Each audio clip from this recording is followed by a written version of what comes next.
tí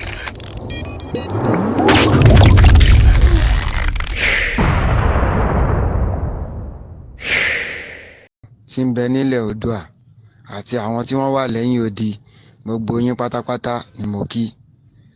Ọdẹ́bọ̀dé Ayọ̀délé ni orúkọ tèmi. Àwọn ọ̀rọ̀ kan wà tí mo fẹ́ jẹ́ kó yé wa.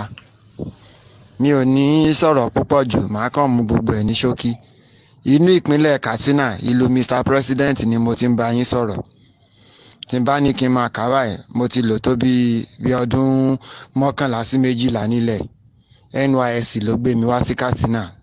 So nígbà tí mo parí NYSC ni mo dúró sílùú, mò ń rí àwọn kan kéékèèké kan ṣe ń bí. Ẹ jọ̀ọ́, mi ì ní fẹ́ kí gbogbo ọmọ Oòduà sun àsunpìyè. Àṣírí kan wà tí mo fẹ́ sọ. Ó lè nítumọ̀ sọ́pọ̀lọpọ̀, ó dẹ̀ lè má nítumọ̀ sọ́pọ̀lọpọ̀. Ṣé rí ìjà Fúlàní tó ń lọ lọ́wọ́lọ́wọ́ tó ń kọjú sí ọmọ Oòduà àtàwọn ọmọ ilẹ̀ Ìgbò, ó kọjá ní táwọn èèyàn wá lérò. Ọ̀pọ̀lọpọ̀ ń wò pé bóyá kàn kó àwọn Fúlàní wá, kọ́kàn wá já wa lógun, kán gba ilẹ̀ wa. Ní tó wà ńlẹ̀ ó kọjá pé ilẹ̀ wa tán fẹ́ gbà. Wọ́n ní plans titi wọn. They have their plans. Ṣé rí àwọn ará bíi ìjà tán máa jà ní ẹgbẹ̀rún ọdún, wọ́n ti máa bẹ̀rẹ̀ sí rìnrìn àjò ẹ̀ látẹ̀ní. Kìí ṣòjijì làwọn kan máa ń dìde tán máa ń jà. Gbogbo ohun tó ń ṣẹlẹ̀ ń sìn, plans ẹ̀ ti wà ńlẹ̀ since many years backwards. Now, Buhari kò fẹ́ kúrò ní presidency. He wants to rule for long. Gbogbo ohun tó ṣẹlẹ̀ lẹ́nujọ́ mẹ́ta táwọn Fúlàní terrorize àwọn ìgbèríko wa tán jẹ́ káwọn èèyàn lọ sóko mọ́, wọ́n ṣe ń bẹ̀rẹ̀ preamble lásán lẹ̀ ṣeré àìtí rí nǹkan kan. So nísìnyí báyìí táwọn èèyàn wa náà wá fight back. Wọ́n fún àwa Yorùbá tá wà ní north bí báyìí ní 30 days ultimatum. 30 days yẹn ti kọjá níjọ́ Friday. Ẹ̀rù ti ẹ̀ ń bè mí pé tán bá ti Jumat service yẹn dé ni wàhálà máa bẹ̀rẹ̀. Torí bọ́n ṣe máa ń jàjà wọn ní north nìyẹn. Tán bá ti mọ́ṣáláṣí Jímọ̀ dé báyìí, wọ́n á bẹ̀rẹ̀ sí pín sword, wọ́n máa pín ìbọn, wọ́n lọ pa àwọn èèyàn nìyẹn. But àgbọ̀n kankan. Although a week before now, mò ń ka article kan online táwọn northern governors wọ́n ní meeting, indoor meeting ni wọ́n disclose nǹkan tán lọ ṣe meeting lé lórí. So èmi wò pé wọ́n lọ rebrand the plans wọn ni. 30 days ultimatum tí wọ́n fún wa yẹn, wọ́n ti pipe lò lórí ẹ̀, but wọ́n ṣì ń bọ̀ wá act. Kìí ṣe ìsìn 30 days tán fún wa yẹn, wọ́n ṣì máa gbégbèsè lórí ẹ̀, bọ̀ kò kìí ṣe ìsìn. Àwọn èèyàn wá kàn rò pé ogun ló ṣẹ́, wípé wọn ò jà mọ́ wọn ṣàgbọ̀n, wọ́n ṣì máa ṣe. And that will be towards 2023 election. Tó bá ti wá tó time election yẹn, wọ́n á tún deploy àwọn Fúlàní lọ sísàlẹ̀ kó tún lọ fa wàhálà lọ́dọ̀ wa. Ṣùgbọ́n táwọn èèyàn wá bá fight back, náà ṣe máa bẹ̀rẹ̀ 30 days tí wọ́n fún wa sì tàn ṣe mọ́ yẹn. Ìgbà yẹn náà ṣe máa bẹ̀rẹ̀, wọ́n á bẹ̀rẹ̀ sí pa àwọn èèyàn wa ń bì wá. So wọ́n á tún make sure pé wọ́n attack ilẹ̀ Ìgbò náà, wọ́n á bẹ̀rẹ̀ sí ní pààyàn. At the end, election ò ní lè hold. United Nations máa come in. Ìgbà tó bá come in pé kí ló ń ṣẹlẹ̀, wọ́n á make sure pé wọ́n rí kinní náà settle, wọ́n rí solve. So, and Buhari being the acting president, ó máa remain there, ó máa remain síbẹ̀, everything máa fi calm. Wọ́n á dẹ̀ make sure pé wọ́n pump owó nǹkan yẹn ò calm. Á kàn wọ́n bẹ́ẹ̀ for many years. But àwọn èèyàn ò rí pé strategy tó tán mú bọ̀ nìyẹn. Plans wọn gangan ni mo ti sọ fún yín yẹn. Wọ́n sì lọ́pọ̀lọpọ̀ nǹkan tó ń gbé bọ̀, wọ́n fẹ́ Islamize Nigeria náà, tó yẹ pé the whole nation máa jẹ́ Islamic nation. Mission wọn yẹn náà wà lára ẹ̀. So gbogbo ìtàn cover ilẹ̀ wa bọ̀ díẹ̀díẹ̀, wọ́n fẹ́ gba ilẹ̀ wa ni. Although bàbá wa Àfọ̀njá tí ọkọ̀ fi wá pa láyé ìgbà yẹn náà o, tí Fúlàní fi rí Ìlọrin gbà mọ́ wa lọ́wọ́. Ìgbà yẹn náà wọ́n advance. Ìlà Ọ̀ràngún àtògbómọ̀ṣọ́ náà ti rọ́nà kọjá. Torí gbogbo ẹṣin tó ń gùn lọ́ngbà yẹn, tó ń gùn bọ́n sálẹ̀, Ìlà Ọ̀ràngún làwọn ẹṣin wọn ti bẹ̀rẹ̀ sí kú. Àwọn ọlọ́dẹ tán wà nígbó ti rí wọn, ṣáájú wọn ti rí wọn. Sọ̀pọ̀lọpọ̀ wọn padà sílé lọ inform ọba pé tọ̀, àwọn Fúlàní ti ń bọ̀ o. So wọ́n ṣàrò gbogbo ojú ọ̀nà yẹn. So ìgbà táwọn ẹṣin wọn kú ló di pé wọ́n padà sẹ́yìn. Ògbómọ̀ṣọ́ náà àwọn náà jẹ́ kan cross. So gbogbo ibi tí boundary with Madam Fodio ti end tí wọ́n ṣe lè advance, if not wọn bá ti conquer the whole nation tipẹ́. Àwọn Haúsá tán tún wà ń bì báyìí náà, wọn ò mọ̀ wọn, àwọn gan mọ́ right wọn. Fúlàní rìn wá bá wọn lẹ̀ wọ́n north ń bì báyìí ni, wọ́n conquer wọn, wọ́n gbàjọba lọ́wọ́ wọn. Gbogbo Emirate Council wọn ní north ń sìn, àwọn Fúlàní náà jẹ́ emir. Àwọn ọmọ Haúsá tó ẹ̀jẹ̀ Haúsá wà lára wọn gan, wọn ò jẹ́ kán gbérí, wọn ò jẹ́ kán ní anything. So àwọn Fúlàní wọ́n máa ń apply force. So history wọn yẹn làwọn eléyìí tún gbé wá tán fẹ́ manifest. wọ́n fẹ́ manifest ẹ̀ ọwọ́ tí Uthman Dan Fodio gbé ń gbà yẹn òun ni Buhari yìí náà fẹ́ máa gbé bọ̀nsìn and ó dẹ̀ ti cover everywhere ìrìn àjò tó ń plan nísìn báyìí wọ́n ti rìn 65%. So few years to come now wọ́n máa activate ẹ̀ táwọn èèyàn wà báyé tè dúró kọ́ maintain ground wọn.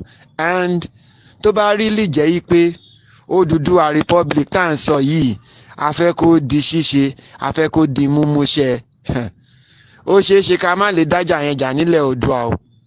A gbọ́dọ̀ tún ran àwọn ọmọ Ìgbò yẹn náà lọ because tí igi tó da tó yẹ pé tá a bá rí aginjù igbó báyìí tó yẹ pé àwọn igi mèremère igi ńláńlá ló wà ń bẹ̀ táwọn agbégilódò rí bí wọbẹ̀ gégi tí ó sáyè fún àti kiri iṣẹ́ bọ̀ fi gégi tó bá wá jàjà ṣẹlẹ̀ yìí pé ìkan lára àwọn igi yẹn wá wó ẹ rí i pé àyè ti wà láti gé àwọn igi tó kù lulẹ̀. A gbọ́dọ̀ tún ran àwọn Ìgbò náà lọ́wọ́ o.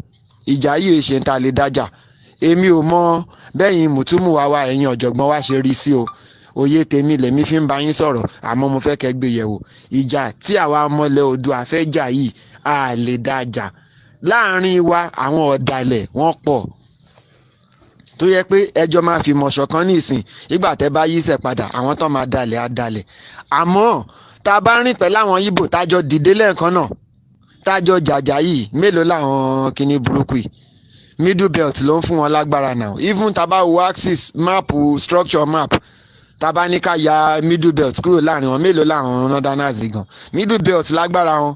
So ńgbà tí Ìgbò àti Yorùbá bá dìde tán rí pa ṣe nǹkan pọ̀ in line middle belt náà máa join wa mo mọ̀ pé Kogi máa bá wa lọ ná ìyẹn dandan ni. So ìgbà tí Kogi bá tẹ̀lé wa Benue máa tẹ̀lé wa àwọn Taraba yẹn Gombe Nasarawa ló kàn máa kù tíṣẹ́ máa wà ọwọ́ tí wọ́n ló wá kù sí tán bá dẹ̀ rí i pé minority ni wọ́n àwọn gùn ní choice wọ́n máa join ally yẹn at the end yín tá lè fi jagun ìṣẹ́gun nìyẹn o because tán bá fi lè borí àwọn tán surround wa a lè dógun ìjà o a lè dájà rárá at all tán bá fi lè kọ́ńkà ìkan lára àwọn táwọn náà ń dìjàǹgbara freedom wọn tán fi lè kọ́ńkà àwọn tá support wọn ká dá sí ká jọ jàjà yẹn at the same time ó léwu fáwa náà tiwa dẹ̀ ló máa worst jù because wọ́n mọ̀ pé Yorùbá lágídí àkígbà tó bá ti jẹ́ ẹ̀tọ́ wa ni àìgbà torí ogun òkú àwọn bàbá wa rí lẹ́yìn Àfọ̀njá ọ̀dàlẹ̀ ìwà ọ̀dàlẹ̀ dẹ̀ ló jẹ́ kán kó Àfọ̀njá mógun so ohun tó ṣẹlẹ̀ ní tí ì bá yẹ pé Àfọ̀njá dalẹ̀ Àfọ̀njá ò lè kú sọ́wọ́ àwọn Fúlàní agbára ń bẹ ńlẹ̀ Yorùbá